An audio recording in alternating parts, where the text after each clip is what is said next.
Hello, B30. It's May 11th, and this is meeting 28.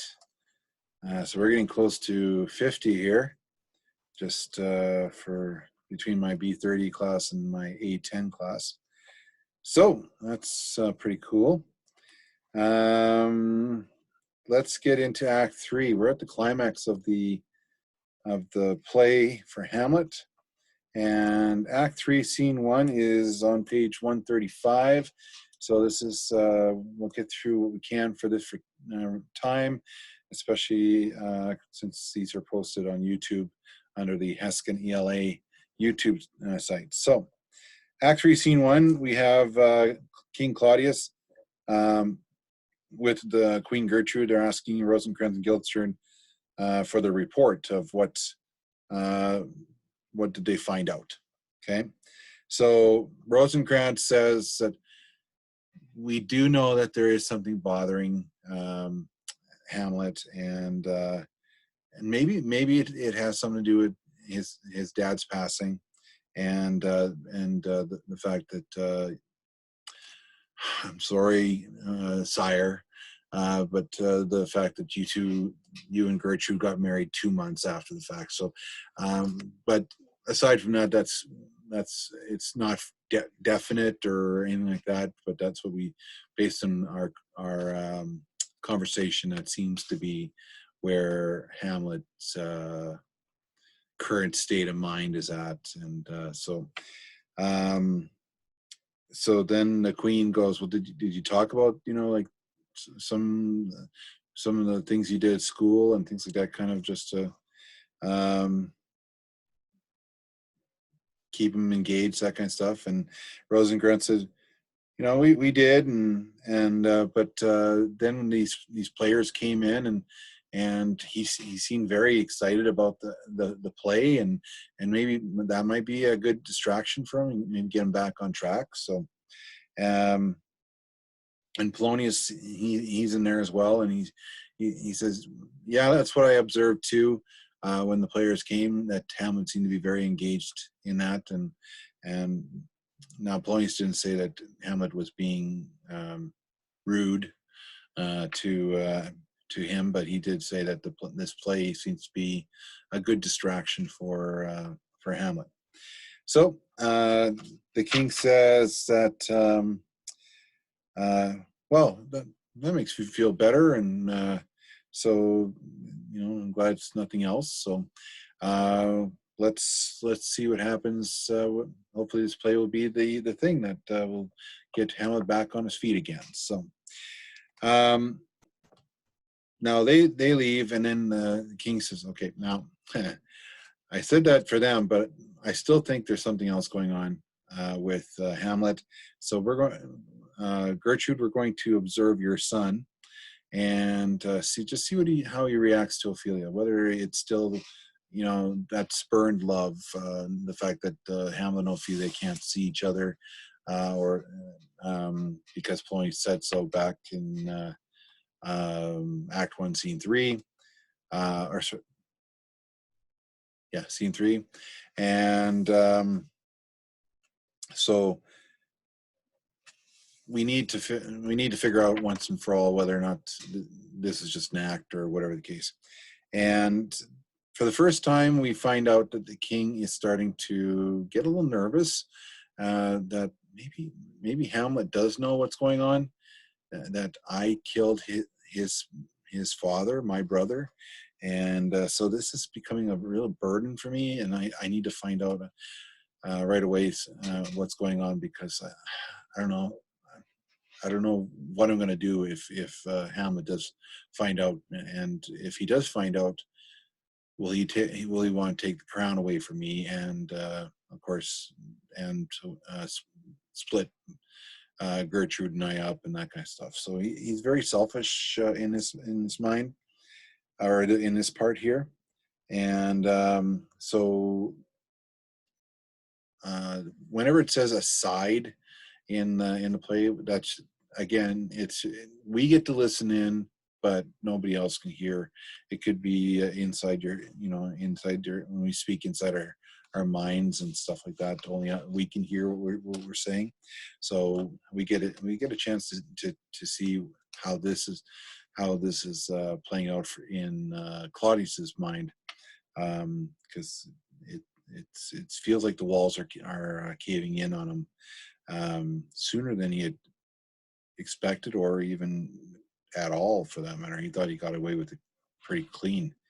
So we get into soliloquy number 4, lines 57 and 91, and the famous "to be or not to be, that is the question. Whether 'tis nobler in the mind to suffer the slings and arrows of outrageous fortune, or to take arms against the sea of troubles, and by opposing end them, to die, to sleep no more, and by a sleep to say we end the heartache and the thousand natural shocks the flesh is heir to, 'tis the consummation devoutly to be wished, to die, to sleep, perchance to dream. Aye, there's the rub. For that in sleep of death what dreams may come, when we have shuffled off this mortal coil, must give us pause. There's the respect that makes calamity of so long life.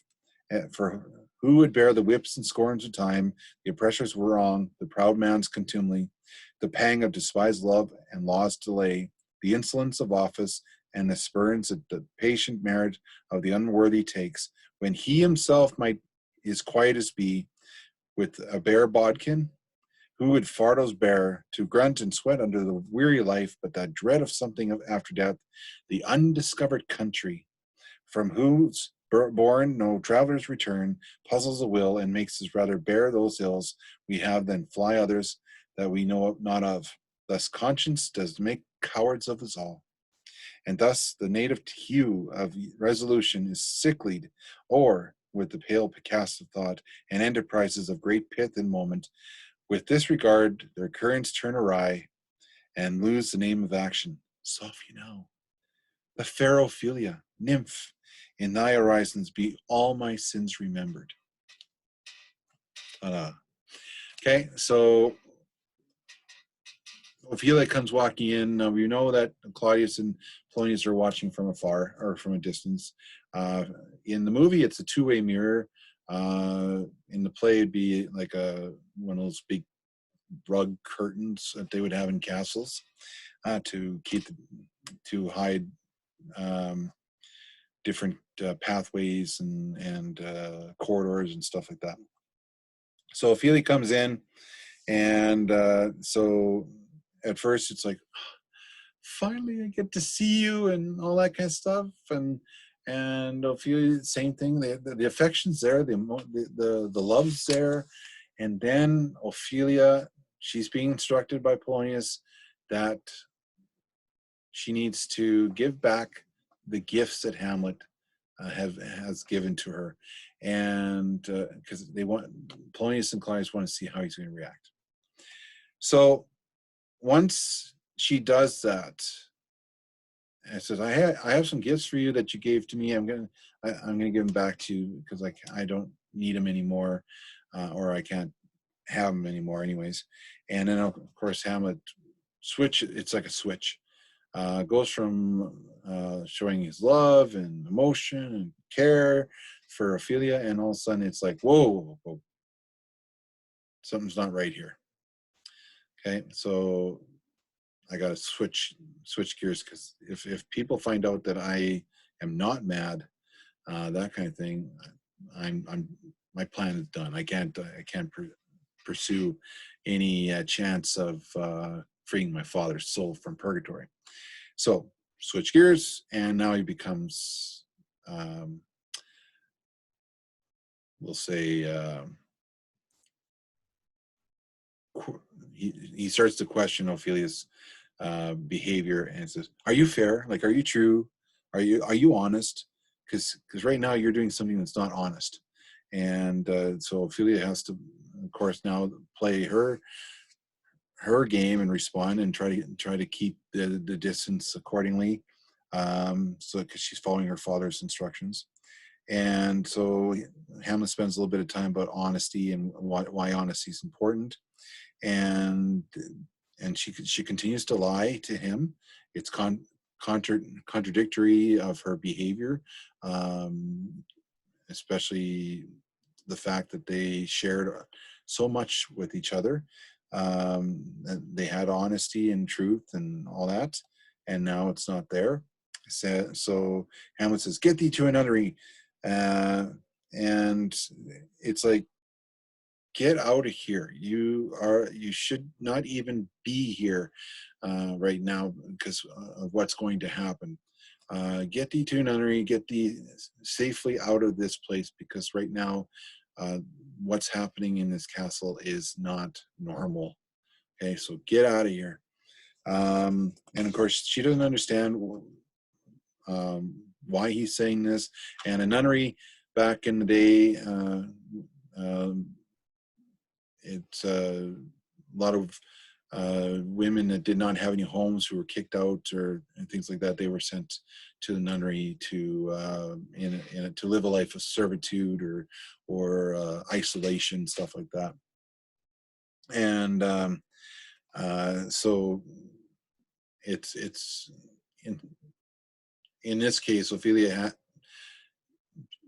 she has a family. She thinks she has pretty much everything, but right now she's been pretty isolated to this point, and Polonius hasn't been very helpful and supportive as a father. And the fact that she's lost her only connection of feeling like a woman and having any kind of chance to have a life of any kind is slowly deteriorating and fading away.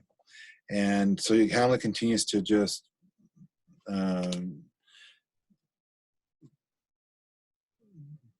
play this dramatic role because he suspects he's being watched. And so get thee to a nunnery, get out of here. And then he leaves. Ophelia's just taken aback and said, "This is not my Hamlet. I can't believe that he said these things." And it's like, I'm lost. I don't know what else to do. I have no support here. To see a person such as Hamlet fall from grace, so to speak, like I did, I'm dumbfounded. And so the king and Polonius, they come and Polonius tends to his daughter. King says, "Love, his affections do not that way tend, nor what he spake, though it lacked form a little, was not like madness." And obviously it wasn't, because at first he's talking sweetly to Ophelia, and all of a sudden switches gears, like switching channels, and the king goes, "Yeah, this is something else."